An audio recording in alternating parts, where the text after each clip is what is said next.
अस्सलाम वालेकुम। इमरान खान का मुतालबा ये है कि हुकूमत को जल्दी चलता किया जाए और ये मुतालबा वो कर भी इस्टेब्लिशमेंट से रहे हैं। न्यूट्रल जिनको कभी वो जानवर पुकारते हैं, कभी मीर जाफ़र और मीर सादिक कहते हैं, कभी कुछ और कहते हैं, लेकिन ये मुतालबा भी उन्हीं से करते हैं कि इनको चलता करो और इंतखाबात करवाओ। और फिर साथ ये तजवीज़ भी दे दी चंद दिन पहले कि ये मौजूदा चीफ़ के होते हुए इलेक्शन हो जाएँ तो ठीक है, नई हुकूमत जो आएगी तो वो आके तो नए चीफ़ की तैनाती कर ले। ये एक ऐसी क्राइसिस लाइक सिचुएशन थी क्योंकि उन्होंने डिस्टिंक्शन भी ड्रॉ की उसके अंदर कि कौन मुहिब वतन है और कौन गैर मुहिब वतन है, और मेरिट पे कौन आएगा और बग़ैर मेरिट पे कौन आएगा। ये ख़तरनाक किस्म की डिस्टिंक्शन थी और ख़तरनाक किस्म की प्रपोज़ल थी, क्योंकि आप किसी को पब्लिकली एक ऑफ़र कर रहे हैं कि एक्सटेंशन ले लें और इंतखाबात करवा दें। मैं ज़ाती तौर पर इसको जायज़ नहीं समझता, जुल्म समझता हूँ पाकिस्तान के साथ भी और उस इदारे के साथ भी जिसका, अगर एक इदारा पाकिस्तान में बना है जिसका एक स्ट्रक्चर एग्जिस्ट करता है और एफिशिएंट तौर पर काम करता है, अगर वो मिलिट्री टेक ओवर भी करते हैं तो अपनी उसी स्ट्रेंथ के ऊपर आइन भी तोड़ लेते हैं और बच निकलते हैं, तो उसकी ऑर्गेनाइजेशनल स्ट्रक्चर है, उसकी मजबूती, उसका इंटरनल एक मेरिट बेस्ड प्रोफेशनल स्ट्रक्चर है जिसकी वजह से वो इदारा मजबूत है। सैलाब आ जाए, कोई कुदरती आफत आ जाए, कोई ज़लज़ला आ जाए तो हम मदद के लिए भी उनकी तरफ देखते हैं। तो उनको ये कहना कि एक्सटेंशन ले लें तो इंतखाबात करवा दें, मैं तो इसको जुल्म के अलावा और कुछ नहीं कहता। लेकिन इसका इमरान खान के पास मुझे लगता है कि एक जो टाइम निकलने का एहसास है वो उनके ऊपर हावी होता जा रहा है। उनका ख्याल ये है कि अगर आर्मी चीफ़ की तैनाती मौजूदा सेटअप से होने के बाद इंतखाबात हुए तो शायद वो एक डिसएडवांटेज पोजीशन पे होंगे। शायद नया चीफ़ जो है वो तगड़ा किस्म का चीफ़ जो उनको वो फेवर चाहते हैं वो उनको वो ना दे पाए, इसलिए कभी वो एक बात करते हैं, कभी दूसरी बात करते हैं। 2018 के इंतखाबात के हवाले से मैं बड़ी एक क्लियर ओपिनियन रखता हूँ और वो क्लियर ओपिनियन ये है कि जिस तरीके से IJI में नवाज़ शरीफ को, IJI के ज़माने में नवाज़ शरीफ को इस्टेब्लिशमेंट ने फेवर किया था, 2018 के इंतखाबात ने इस्टेब्लिशमेंट ने इमरान खान को वैसे ही फेवर किया। ये रेप्लिकेट किया गया था उसी मॉडल को जो IJI का मॉडल था 2018 में, वो रेप्लिकेट हुआ था। वैसे ही उन जमातों को इकट्ठा करके इमरान की सपोर्ट में खड़ा किया गया था, वैसे उनकी सिंपल मेजॉरिटी भी पूरी नहीं होती थी। अब उसके बाद जब उनकी हुकूमत गिराई जाती है तो जो वो बयानियाँ लेकर आए हैं वो बयानियाँ बहुत ख़तरनाक है और वो बयानियाँ कहीं रुकने का नाम नहीं ले रहा। चंद दिन पहले जो उन्होंने बयान दिया था कि इंतखाबात इसी चीफ़ के नीचे करवा लेते हैं, कोई रास्ता इसका निकल आएगा, उन्होंने वकीलों से मशवरा किया, तो उसके साथ जुड़ी हुई खबर ये थी कि बनी गाला के पहाड़ से उतरकर पिंडी कहीं बहुत अहम किसी ताकतवर शख्सियत से मुलाकात करके आए और उस मुलाकात के बाद आके इन्होंने एक इंटरव्यू, जो पहले उन्होंने उस चैनल की जानिब से बाज़ लोगों ने बयानात दिए थे कि उनका इंटरव्यू प्लान था, रुक गया, वो इंटरव्यू चला भी और उस इंटरव्यू के अंदर ये तजवीज़ भी सामने आ गई। तो मुझे लगा ये कि बहुत एक सोची समझी स्कीम के तहत वो बयान दिया गया और किसी को ऑफ़र की गई है।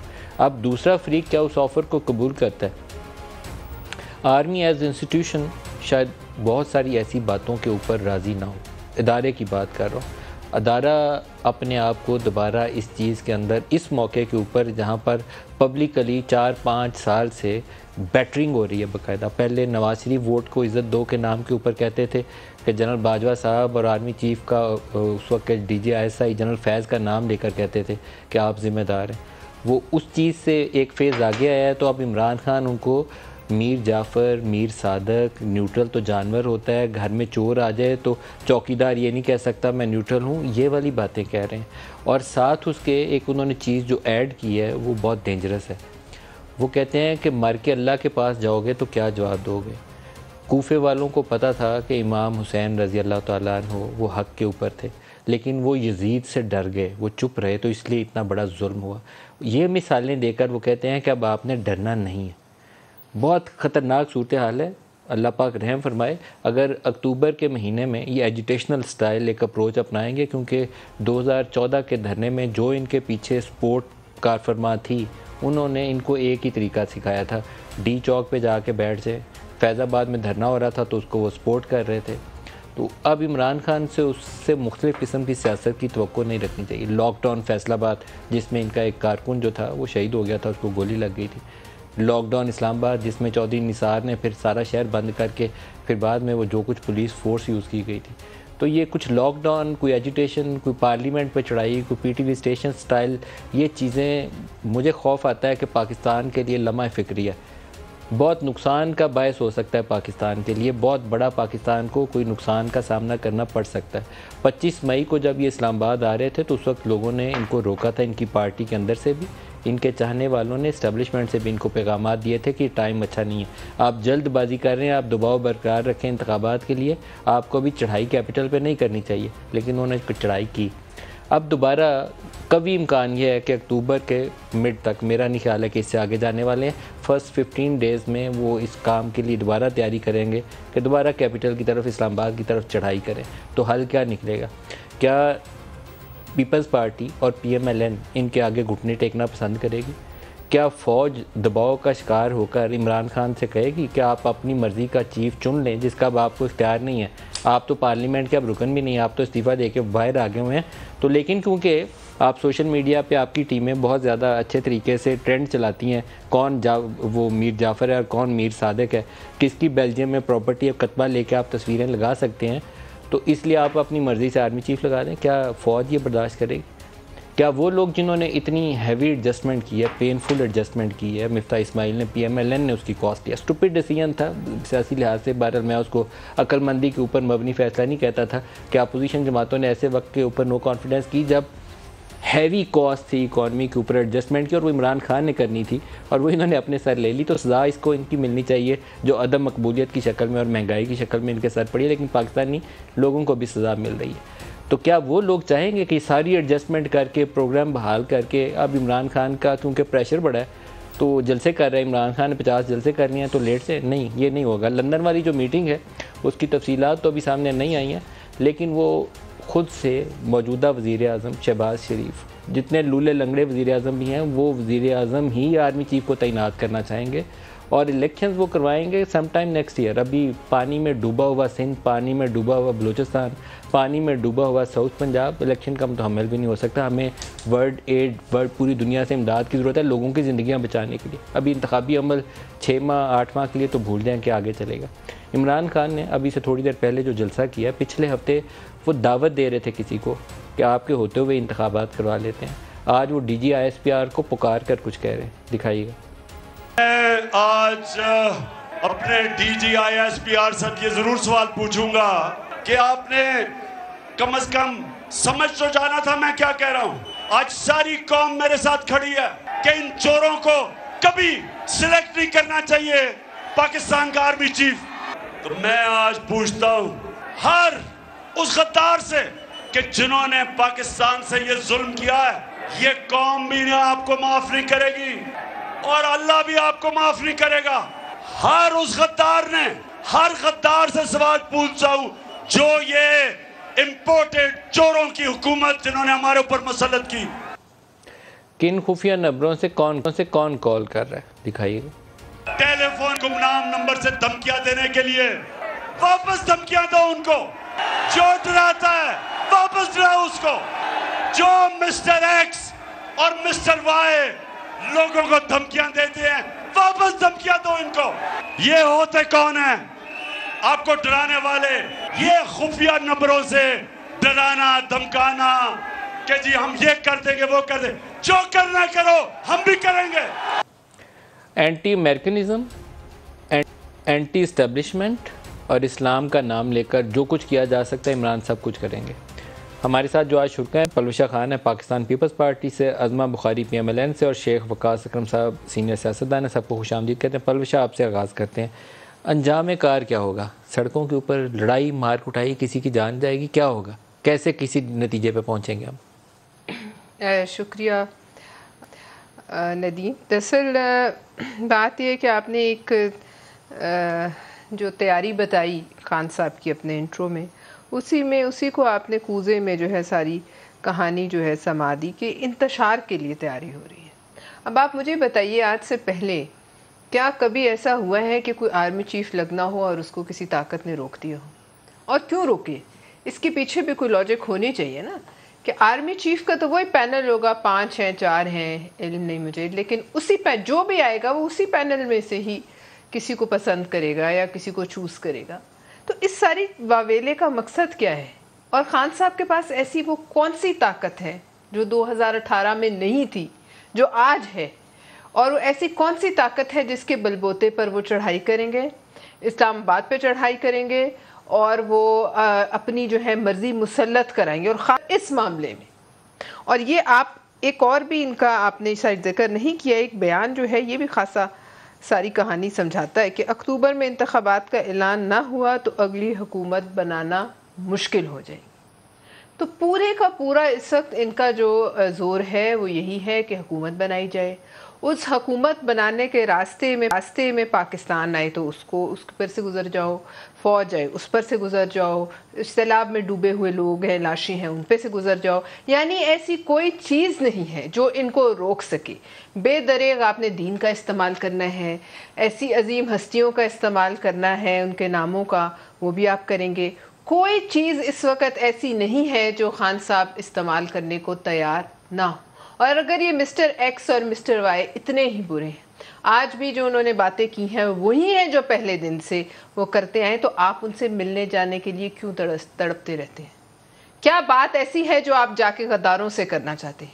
कौन सी ऐसी कहानी है जो आप हमसे, ये भी इन्होंने पिछले दिनों कहा था कि मैं बात करने को तैयार, क्यों गद्दारों से बात करेंगे आप इलेक्शन के लिए? क्या ऐसी और आज कौन से वो किंग कॉन्ग ऐसे बड़े बन गए हैं? कौन सी ऐसी बहुत बड़ी उनके हाथ में जो है ताकत आ गई है कि जो पहले 2018 में वो ना कर सके, पहले 2014 में वो ना कर सके, वो आज कैसे करेंगे? कौन सी ऐसी ताकत है?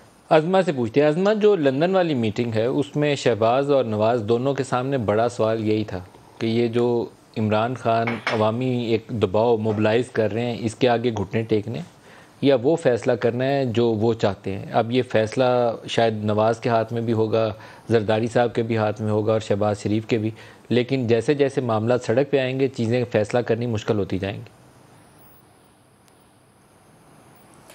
शुक्रिया मलिक साहब। नहीं, मैं नहीं समझती कि मुश्किल होती जाएंगी। ये रियासत पाकिस्तान है, ये 22 करोड़ से ज़्यादा का लोगों का मुल्क है। इनको अगर जत्थों के हवाले ही करना है, किसी एक ऐसे जहनी मरीज आदमी जो इक़्तिदार से जो है वो हट के बिल्कुल बावला हो गया है और जिनके कंधों पर बैठ के वो आया था, जिसको उन्होंने बनाया था, आज उनका बाप बन रहा है और उसको अपनी तमाम माजी भूल गया। आज बड़ा अच्छा जुमला बोला उन्होंने कहा कि मैं अपने बलबूते पर जो है वो बन के यहाँ पे आया था। मतलब उसके बाद यकीन माने आरटीएस जो है ना वो हादसा के बेहोश हो गया होगा कि मतलब ये अपने बलबूते पे बैठ के आए थे। आज जिन मिस्टर एक्स और मिस्टर वाई, पता नहीं कौन से मिस्टर एक्स, इतनी इनके अंदर ताकत और वो है, धमकियाँ दे दो, ये कर दो, वो कर दो। नाम लेने की तो हैसियत नहीं है आपकी, फिर नाम ले लेते आप, इतना आपको धमकियाँ देने का शौक है। और आप जो है वो एक तरफ ऐवान सदर में आप चोरी छुपे मिलते हैं, आप मुलाकातों के लिए 100 वफद आते हैं, 100 वफद आप भेजते हैं और जब आपकी बात नहीं बनती तो फिर आप दोबारा से उसी टोन पे, उसी चीज़ पे आ गया, जिन्होंने फिर गद्दार डिक्लेयर कर दिया है बाय द वे जो है वो तमाम लोगों को। और सबसे ज़्यादा अजीब बात यह है कि एक आर्मी चीफ जो ना जाने कौन होगा, जिसका अभी तक किसी को बेल्म नहीं है कि वो क्या होगा, उसको आने से पहले मुतनाज़ा कर रहे हैं कि जो है वो मैं अगर फैसला करूँ, मैं अकले कुल हूँ, मैं इस मुल्क की अकेली ताकत हूँ और मैं इस मुल्क का वाहिद लीडर हूँ और मुझे आइन से मावरा जो भी मेरा दिल चाहेगा मैं कहूँगा और आप सबको मानना पड़ेगा। ऐसे नहीं होता। रियासतें इस तरह से घुटनों पे नहीं आती, ना झुकती हैं। इमरान खान साहब अपना शौक पूरा करके देख लें। रियासत जो है अगर आज झुक गई ना इमरान खान के सामने, और मैं समझती हूँ, आज मुझे कहने में कोई आर नहीं है कि अगर उस वक़्त रियासत ने जो है इमरान खान जैसे फितने का ठीक तरह से मुकाबला किया होता, जब उसने पार्लियामेंट पे हमला किया था, जब उसने पीटीवी पे हमला किया था, तब जो है वो सियासी इक़्तिदार और मतलब एक पेशेंस और वो जो मियाँ साहब का हमेशा एक तुर्रा इम्तियाज़ रहा है, अगर वो उस वक़्त ना दिखाया गया होता तो आज इस फितने का सर कुचल दिया जाता। अब यह है कि इसके मुँह को खून लग गया है इक़्तिदार का, अब वो उसके खातिर किसी को भी निगलने के लिए तैयार है, किसी को भी जो है। मुझे ये बताइए कि जिस आर्मी चीफ के आने से पहले उसको जिस तरह से ये मुतनाज़ा कर रहे हैं, जिस तरह से उसकी जो है वो बैशिंग हो रही है, इंडिया क्या एग्जाम्पल लेगा इससे? इंडिया इससे क्या उसका मीडिया जो है वो, आपका क्या ख्याल है कि वो कैसे प्ले करेगा इमरान खान की आज की तकरीर को, और इमरान खान की ये तमाम जो इंडिया इसके सोशल मीडिया के नहीं, इंडिया इसके मुहरकात कुछ और भी हो सकते हैं, क्योंकि आपका इंटरनल जो अनारकी वाली कैफियत है वो आपके दुश्मन को तगड़ा करती है, उसको उकसाती है कि कुछ और करे। लेकिन मैं शेख वकास अकरम से भी इसके ऊपर राय ले लूँ। शेख वकास अकरम साहब 29 नवंबर से पहले नए आर्मी चीफ की तैनाती होनी है, और आइन के तहत बड़ा वाज़ेह है कि ये इख्तियार वज़ीर आज़म का, उन्होंने अपना इख्तियार इस्तेमाल करना है। क्या आप शेख वकास अकरम बड़े तगड़े होकर अगर जंग में एक जलसा करें और उसमें पूरा जंग सारा का सारा आ जाए, एक भी शख्स पीछे ना रहे, तो फिर वो क्या वज़ीर आज़म का इख्तियार ख़त्म होकर शेख वकास अकरम को मिल सकता है? मलिक साहब, बिल्कुल नई वज़ीर आज़म का इख्तियार जो है वो वज़ीर आज़म का है, और वकास अकरम 10 जलसे भी करे तो वज़ीर आज़म का इख्तियार ख़त्म नहीं हो सकता। मगर ऑब्वियसली वकास अकरम के जलसे करने में और इमरान खान के जलसे करने में फ़र्क है। उससे इमरान खान साहब के जलसे करने से भी आइन और कानून तब्दील नहीं होता, मगर ऑब्वियसली वकास अकरम के जलसे करने का शायद वो असर ना हो खास क्वार्टर्स में, और इवन मियाँ शहबाज शरीफ के ऊपर जो वज़ीर आज़म है, जो इमरान खान के जलसे का असर हो। और ये असरात जो है हमने पिछले चंद महीने में देखे भी हैं। वैसे तो ये अभी जो गुफ्तगू यहाँ पे हुई है उसका जवाब कोई PTI का रुकन नहीं दे सकता है अच्छे तरीके से, जितना खान साहब की ज़ात पे जो गुफ्तगू हुई है उनका बंदा होता तो बेहतर होता, और वही देगा जवाब। मगर मैं ये इतना ज़रूर कहूँगा कि इन्होंने कहा कि इक़्तिदार से हट के वो बावले हो गए हैं। ऑब्वियसली आप ये देखते हैं कि वो इक़्तिदार से हटे हैं, उसके बाद इक़्तिदार आपके पास आया मरकज़ में भी और पंजाब में भी, और इक़्तिदार से हटने के बाद 20 में से 15 नशस्तों पे आपको शिकस्त हुई, और बुरी और बदतरीन शिकस्त हुई। मैं नहीं समझता कि किसी भी एक ऐसे शख्स के लिए जिसके खिलाफ अदम एतमाद आया हो और वो फिर हुकूमती पार्टी जो अदम एतमाद करके मरकज़ में बैठती हो, जब उसको उसी के सूबे जिसको वो अपना घर कहते थे 20 में से 15 सीटें हटा के उनसे वज़ारत आला छीन ली गई हो, तो फिर ये बावलापन जो है वो हर तरफ प्रिवेल कर जाता है। तो मैं ये समझता हूँ कि इमरान खान के और मेरे या नदीम मलिक के जलसे में ज़मीन आसमान का फ़र्क होगा। चीज़ें तारे मलिक साहब छिड़ती हैं। यहाँ कहा गया कि स्टेट कैसे घुटने टेके, यहीं आज से चंद महीने पहले स्टेट ने लब्बैक के सामने घुटने टेके, हमने उसके ऊपर प्रोग्राम किए। यहीं मियाँ नवाज शरीफ के दौर में जब लब्बैक वाले इस्लामाबाद आए तो उस वक्त क्या हुआ, शायद मेरी जो बहन उनको रिप्रेजेंट कर रही हैं उनको याद होगा। मैं स्टेट से मुराद ये ले रहा हूँ, ये जो सारे हैं, मुल्क जो है वो सबसे आगे होता है। सियासी चस्के तो सियासी पार्टियां लेती रहती हैं।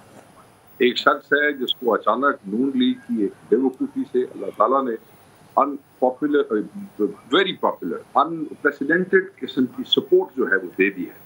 अब अगर उस सपोर्ट में वो चीज़ जो नून लीग वाले या पीपल्स पार्टी वाले ख्वाब में भी डरते हैं वो कर रहा है, तो इनको परेशान नहीं होना चाहिए, बल्कि उसकी कॉन्सिक्वेंसेस वो खुद देख लेगा।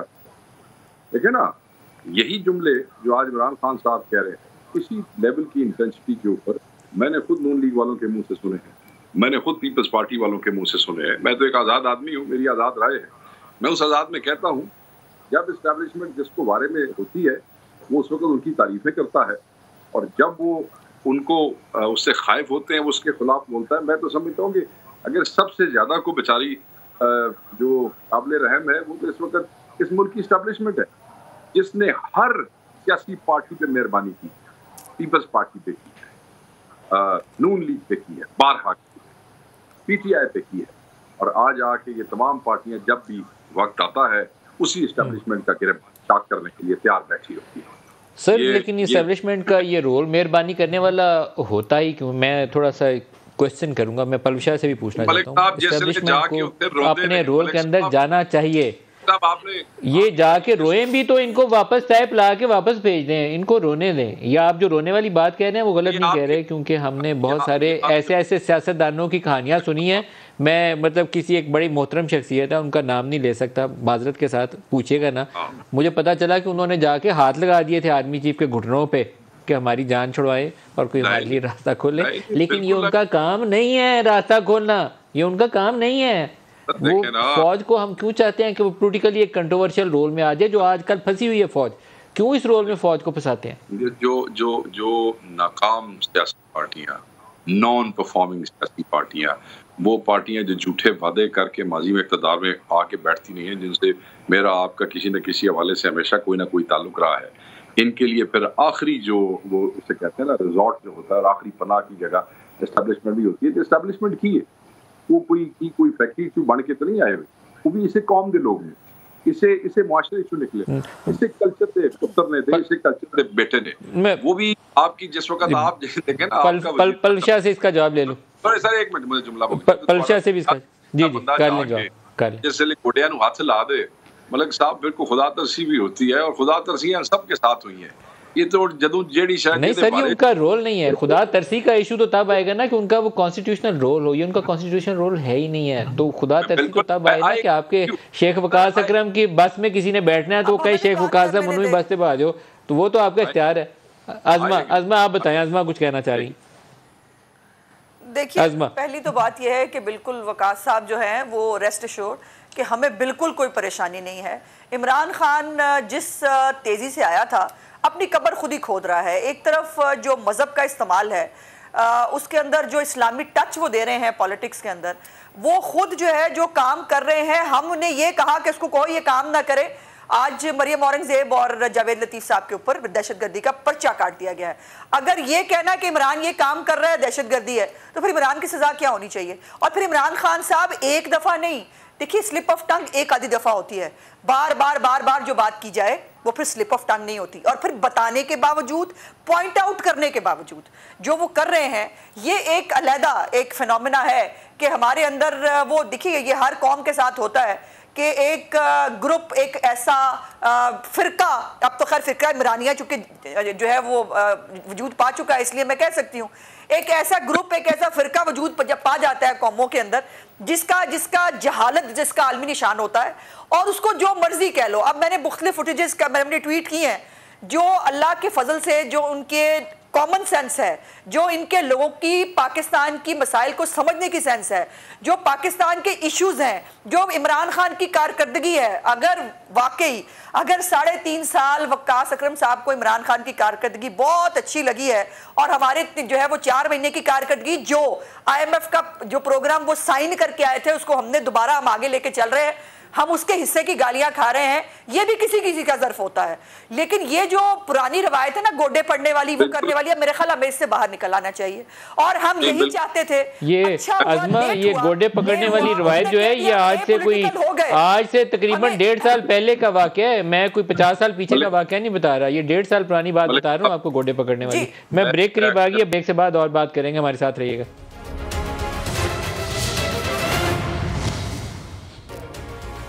प्रोग्राम में दोबारा खुशामदीद कहते हैं। मैंने इमरान खान के बदलते बयानिए का आपके सामने जिक्र किया। पिछले इंटरव्यू का जिसका मैंने हवाला दिया था, उसमें पूरे इंटरव्यू के अंदर वो कह रहे थे ताकतवर लोगों से बात की है, हालांकि उससे पहले उन्होंने तमाम बुरे अलकाबात से इस्टेब्लिशमेंट को नवाजा। आज दोबारा उसी लबो लहजे के अंदर दोबारा पुकार रहे हैं, सुनवाइएगा। मेरे इख्तिलाफ भी होंगे जुल्फ़िकार अली भुट्टो से, लेकिन वो भी एक खुददार लीडर था। उसको साजिश करके तब भी मुल्क के अंदर जो मीर जाफर बैठे थे उनको उसको गिराया और उसको फांसी चढ़ाई। अब वो मीर जाफर जिसको मर्जी बोलें, कुछ पाकिस्तान के अंदर हकायक हैं। जिस दिन इमरान खान के ख़िलाफ़ नो कॉन्फिडेंस मोशन कामयाब हुई, 189 पे डॉलर था। PMLN के आने के बाद या मौजूदा PDM की हुकूमत के आने के बाद 181 पे आ गया, और ये खुशफहमी में थे कि हम 170 पे ले आएंगे। आज जब मैं ये प्रोग्राम कर रहा हूँ तो IMF का प्रोग्राम बहाल होने के बावजूद 238 रुपये के ऊपर डॉलर है, 238। तो इसका मतलब यह है कि 50 रुपये से ज़्यादा डॉलर अपनी वैल्यू लूज़ कर चुका है, 50 रुपये से ज़्यादा। मैं इमरान खान की हुकूमत का सख्त नाक़िद था, क्योंकि मेरी बड़ी एक ऑनेस्ट ओपिनियन थी कि असद उमर के पास ना कोई तैयारी थी, ना कोई प्लान था। बस वो वजारत में आके बैठ गए थे कि जैसे किसी को दावत दी जाती है कि जनाब मेहरबानी करें आप वजारत पे आके बैठ जाएं। उससे बेड़ा गर्क हुआ पाकिस्तान की इकॉनमी का, डूब गई पाकिस्तान की इकॉनमी। हफीज़ शेख ने और बाकिर रज़ा ने उस डूबती कश्ती के अंदर और छेद डाले और हमें सांस लेने का मौका नहीं दिया, और महंगाई का एक ऐसा सैलाब लिया है कि हम संभाल ही नहीं पाए। लेकिन इन 4 महीनों का मैं इन PDM की हुकूमत को क्या कहूँ, इनको भी मीर जाफ़र बोलूँ, इनको कुछ नालायक बोलूँ, इनको क्या बोलूँ। और ऊपर से इमरान जो सियासत कर रहे हैं, तो फसाद भी है, इक़्तिसादी बहरान भी है, आधा पाकिस्तान फ्लड्स में डूबा हुआ भी है, और एक खौफनाक एक्सप्लोसिव पॉलिटिकल रियलिटी है कि जिसमें फ्यूचर भी आगे नज़र नहीं आता। पलविशा, आपको देख के खौफ नहीं आता कि पाकिस्तानी लोगों के साथ हम क्या करने जा रहे हैं? देखिए, बात असल ये है कि पाकिस्तानी लोगों के साथ जो ये करने जा रहे हैं इमरान खान साहब, उससे मुझे ज़रूर खौफ आता है। पहली बात तो ये है कि गोडे ना अल्लाह करे कभी कोई किसी के पकड़े और ना कोई पकड़ाए, ना हमने कभी किसी के गोडे पकड़े और ना अल्लाह ताला आइंदा पकड़ाए। और गोडे पकड़ने वाले जो हैं वो ना जेलों में जाते हैं ना जाने देते हैं। अब जो ये बात कर रहे थे अभी, जुल्फ़िकार अली भुट्टो साहब का नाम ये बार बार लेते हैं, तो मुझे बताएं अभी जिसको मीर जाफ़र और सादिक कह रहे थे उस दिन उसकी गाड़ी तो वो उसका बेटा चला रहा था, वहाँ क्यों बैठा हुआ था? ये किस किस्म की मुनाफकत ये शख्स करता है, मैं हैरान हूँ। जलसे में जिन्होंने जुल्फ़िकार अली भुट्टो को फांसी लगाया, उनको कह रहे हैं मीर जाफ़र और मीर सादिक ने उस वक्त फांसी लगाया। तो तुम क्या कर रहे थे भाई? कल उसकी बेटे की, वो तो हमारी गाड़ी चला रहा था। लिहाजा अपनी जबान से तो ये शेर का नाम ले ही ना। उन्हीं की मावनत से शेर और शेरनियां जनी, उन्हीं की मावनत से दोबारा मुलाकात के लिए गए। अब शर्म का मुकाम है, शर्म का मुकाम है कि इस किस्म की मुनाफकत लोगों को पागल बनाने के लिए निकला। दूसरी बात, गोडे पकड़ने में PhD इमरान खान साहब ने किया हुआ है। आए गोडे पकड़ के 14 में पकड़े, उससे पहले किसी और के पकड़े, जब मीनारे पाकिस्तान पे जलसा किया वहाँ से शुरू जो हुआ तो आज तक पकड़ते रहे। अभी चंद दिन पहले जब गोडे पकड़ने की तैयारी हो रही थी तो क्या कहा था इन्होंने? ताकतवर लोग, मीठे मीठे प्यारे प्यारे नाम। तब मीर जाफर सादिक गोडे पकड़ने चले गए थे। तब हलाकू नहीं था उतने दिन, ना हलाकू था कोई, ना कोई मीर जाफर और मीर सादिक था, ना कोई गद्दार था। आज चूंकि गोडे पकड़ने वालों ने जो हाथ आगे किया था उस पर रख के छड़ी मारी, ना अपने गोडे पीछे कर लिए, तो फिर शुरू हो गए। आज किस बात पे, आज तो किस बात पे इतना गुस्सा चढ़ रहा है? उनका रोल ये नहीं है कि गोडों को आके कोई हाथ लगाए तो रास्ता दें, उनका काम नहीं है, उनको पीछे रहना चाहिए। गोडे पीछे किए तो आज खान साहब को गुस्सा चढ़ गया। आज खान साहब फिर उसी लाइन पे चढ़ गए हैं कि ये मीर जाफर है, मीर सादिक है, क्योंकि उन्होंने इनका हाथ झटक दिया। हमारे तो लीडर के गोडे जिसने सबने लोगों ने सामने भी पकड़े, बदतरीन मुखालफों ने बाद में भी पकड़े, माफिया भी मांगी, ये ऑन रिकॉर्ड है किस किस ने आसिफ जरदारी साहब के गोडे पकड़े और किस किस ने जवानियां। कोई गोडे पकड़ने वाला जेल में नहीं काटता। फिर 70 साल की उम्र में बड़के जो हैं वो गोडे ये ऐसे ही लोग मारते हैं। वो तो 70 साल की उम्र तक कोई पहुंचा ही नहीं जिनके नाम ये लेते हैं। अज़मा, जो मीटिंग है लंदन वाली वो बड़ी इंपॉर्टेंट है। शहबाज शरीफ और नवाज शरीफ की मुलाकात हुई है, इसहाक डार भी उस मुलाकात में थे। शहबाज शरीफ अमेरिका जाएंगे, वहाँ UN में एड्रेस होगा और UN में एड्रेस के बाद दोबारा नवाज शरीफ से मुलाकात होगी और there is a strong possibility कि वो नतीजा खेज़ मीटिंग होगी जिसकी शायद पिंडी में भी वो मुशावरत करेंगे और मामलात आगे चलेंगे। ये काम जल्दी करने की ज़रूरत है। देखिए मलिक साहब, अगर इसी तरह डिक्टेशन लेनी है एक इमरान खान की, तो फिर तो कल को उनकी और फरमाइश हो सकती है। लाडला है ना, वो कह सकता है कि ख़त्म करो पार्लियामेंट, मुझे सदारती निज़ाम चाहिए, फिर हम वो करेंगे। वो कहेगा कि ख़त्म करो, मुझे खिलाफत चाहिए, फिर हम खिलाफत का निज़ाम ले आएंगे। हम क्या क्या करेंगे इस इमरान खान की? मुझे ये बताइए, क्या आईने पाकिस्तान में जो ये अपॉइंटमेंट है इसके हवाले से एक तरीकाकार लिखा गया है और उसमें अपोजिशन का कोई रोल नहीं होता, और वो अपोजिशन जो पहले हड़ताल पे गई हुई हो, जिसने खुद जो है अपनी मर्जी से इस्तीफे दिए हुए हों, उनका कोई रोल नहीं बचता। या तो फिर आप डिक्लेयर कर दें कि इमरान खान जो कहेगा वही आईने पाकिस्तान है, इमरान खान जो कहेगा वही मज़हब है, इमरान खान जो कहेगा वही जो है वो इस मुल्क की अखलाकियात होगी। वो जिसको मर्जी गाली दे ले, वो जो मर्जी किसी की जो है वो किरदार कुशी कर दे, उसको सबकी इजाज़त होगी। ऐसे नहीं चलते हैं मुल्क। ये इस्लामी जमहूरिया पाकिस्तान इमरान खान के लिए नहीं बनाया गया। ये हमारा 22 करोड़ का मुल्क है और इसका फैसला जो है वो ऐसे शख्स को जो पहले आया, जिसकी पार्टी पहले बनाई ही गई नहीं, जो है वो लीगली नहीं बनाई गई, फिर उसकी गवर्नमेंट लीगली नहीं बनाई गई, अब उसको आपने इतना बड़ा हवा बना दिया है। देखिए, अगर चंद लाख लोग इमरान खान के पैरोकार हैं, चले मैं 1 करोड़ भी मान लेती हूँ, जो उन्होंने पिछली दफा RTS के साथ वोट लिए थे, मैं वो भी मान लेती हूँ उसके बाद बाकी आबादी को कहाँ कौन से कुएं में फेंकेंगे आप?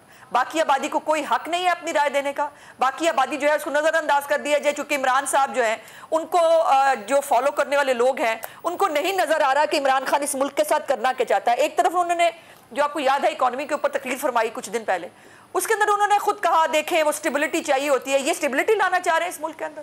क्या ये पहले दिन से इनकी पार्टी और ये श्रीलंका बनाने की धमकियां नहीं दे रहे पाकिस्तान को?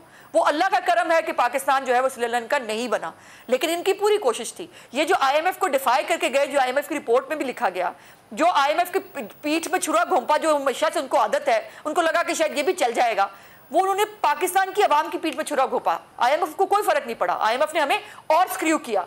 आईएमएफ ने हमसे वो तमाम इकदाम अब कराए जो हमें नहीं करने थे, जो हमें नहीं करने चाहिए थे, लेकिन मुल्क को बचाने के लिए हमने वो इकदाम कर लिए और उन इकदाम को यकीनन उसकी एक सियासी कॉस्ट है, भुगत रहे हैं। लेकिन इसका ये मतलब पता नहीं आप लोग सियासी तौर पर कितना इस चीज को रियलाइज कर रहे हैं कि 238-40 रुपए पर डॉलर हो, 28-30% महंगाई हो, बिजली के बिल आपके 20,000 की बजाय 80,000 रुपये महीना पे आ रहे हो, तो लोगों के पास आप वोट लेने नहीं जा सकती। ये आप जेहन में रखिएगा। आप जो मर्जी सियासत कह लें, आप जाके दिखाएं लोगों के पास वोट लेने के लिए, तो बताइएगा मुझे। जी बिल्कुल, आप दुरुस्त कह रहे हैं और हमें इसका एहसास है। देखिए मलिक साहब, आपको स्टूडियोज़ में बैठ कर इसका एहसास है, तो हम वो सियासी लोग हैं जो हर वक्त अवाम के बीच में भी होते हैं और हमें वोट लेने भी जाना है। अब मिफ्ता साहब ने जो एक चार्टर बनाया है, मुझे मिफ्ता साहब की बिल्कुल सलाहियतों पे कभी कोई वो इख्तलाफ नहीं रहा। मैं एक बहुत लेमैन हूँ, मुझे इकोनॉमी की बहुत बड़ी समझ नहीं है, लेकिन जो उनकी ब्रीफिंग्स हैं पार्टी लीडरशिप के हवाले से भी, जो उनके पास एक चार्टर है, एक प्लान है, जो हमें बताया जाता है कि अक्टूबर के बाद बिजली की कीमतों में भी कमी आने शुरू होएगी। और अब ये एक फ्लड्स जो है, ये अनप्रेसिडेंटेड एक चीज़ है जिसपे अरबों डॉलर का नुकसान हुआ है, जिसमें हमारी क्रॉप्स ख़त्म हो गई हैं, हमें बाहर से चीज़ें मंगवानी पड़ रही हैं, जिसकी वजह से डॉलर के ऊपर जो है वो प्रेशर भी आ रहा है। लेकिन उसके साथ साथ कुछ बैंक्स जो हैं उनकी भी बीच में कारगरी शामिल है, जो हमें पता चली है, जिसके ऊपर स्टेट बैंक ने शायद 8 बैंक्स को जो है वो नोटिस भी जारी किए हैं। सो हुकूमत को स्ट्रिक्टली इसके ऊपर एक्शन लेना चाहिए। ब्रेक ले लें।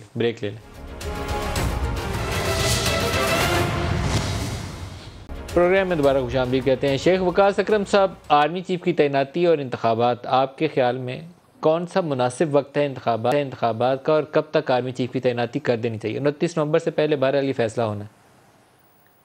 देखिए मलिक साहब, जो चीज़ें अपने वक्त पे भी अच्छी लगती हैं, मगर पाकिस्तान जैसे मुल्कों में ये कोई खुलिया नहीं है कि चीज़ें अपने वक्त पे ही हों। इस मुल्क में पहले भी हालात को मद्देनज़र रखते हुए चीज़ें वक्त से पहले भी हुई है।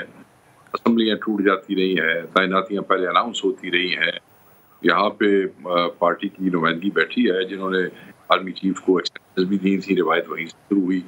यहाँ पे ऐसे लोग भी बैठे हैं जिन्होंने आर्मी चीफ को जो है वो गिरफ्तार करने की भी कोशिश की। तो पाकिस्तान जैसे मुल्क में सीधे कुलियों के मुताबिक चलना बड़ा औखा काम होता है, ये कोई इतना आसान काम कोई नहीं होता। तो मैं ये समझता हूँ मुनासिब यही है कि चीज़ें अपने वक्त पे हो, मगर अगर टर्मोइल है, अगर कन्फ्रंटेशंस है, एग्रेशन नज़र आ रही है, चीज़ें नहीं किसी सीधे उस पर चल रही, तो चीज़ों का वक्त से पहले हो जाना ये कोई ऐसी चीज़ नहीं है जो पाकिस्तान में पहले कभी हुई नहीं, अगर हो गई तो आग लग जाएगी। हाँ, पॉलिटिकल पार्टीज़ को अपना किबला जो है वो दुरुस्त रखना चाहिए, अपनी परफॉर्मेंस पे, अपने टारगेट्स पे बात करनी चाहिए और फजूल चीज़ों से इज्तनाब करना चाहिए। हर पार्टी यहाँ पे, चाहे पीपल्स पार्टी हो, चाहे नून लीग हो, वो अपने अपने हिस्से की जदोजहद कर बैठे हैं। या हमारे एक मुअज़्ज़ज़ रुकन जो खातून है, उन्होंने ये कहा कि शायद खान साहब के मुंह को इक़्तिदार का वो लगे। देखें, खान को तो ज़िंदगी 3.5 साल मौका मिला, खान उससे पहले तो इक़्तिदार में रहा ही नहीं। वो जिनके मुंह को इक़्तिदार के चस्के लगे हुए थे, उन्होंने बड़ी हिम्मत से, बड़ी कोशिश से, बहुत मुश्किल से इत्तेहादियों को साथ उतार के और धक्के से ये अदम एतमाद किया। और मैं बिल्कुल, पहले उन्होंने बात की, मैं उस बात का जवाब देता चलूँ कि बिल्कुल हमें 3.5 साल के खान साहब के दौरे इक़्तिदार से बिल्कुल इख्तलाफ था उनकी परफॉर्मेंस से। और खान साहब, आप मलिक साहब, आप इस बात के गवाह हैं, आपके प्रोग्राम्स में मैं खुलेआम ये कहता रहा हूँ।